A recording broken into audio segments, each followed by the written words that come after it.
यो जय बूढ़ादेव जय सेवा।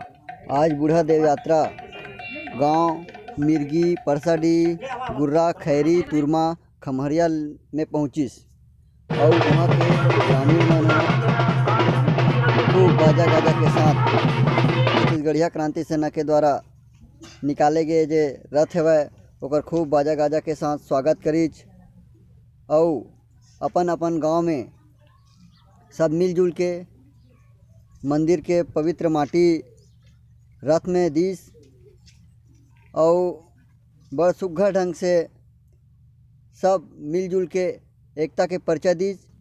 हर गांव से खास करके आदिवासी समाज ये यात्रा में रथ के स्वागत में बढ़ चढ़ के हिस्सा लेवत है। सरपंच और टूनाटार चक के मुखिया श्री दौलत कुंजाम जी लगातार रथ के साथ बने हुए हैं और हर गांव में आदिवासी समाज ला प्रेरित करते हुए 18 अप्रैल के रथ यात्रा में शामिल होए बर।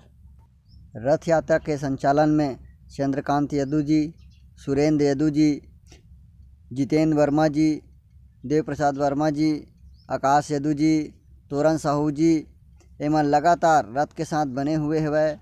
भूपेंद्र कुमार सेन जी और गांव-गांव में जाके छत्तीसगढ़िया क्रांति सेना के द्वारा निकाले गए रथ ला ले जाके रथ में पवित्र माटी इकट्ठा करते हैं। छत्तीसगढ़िया क्रांति सेना आप सब छत्तीसगढ़िया भाई मन से अपील करते कि आप सब तन मन धन से सहयोग करें।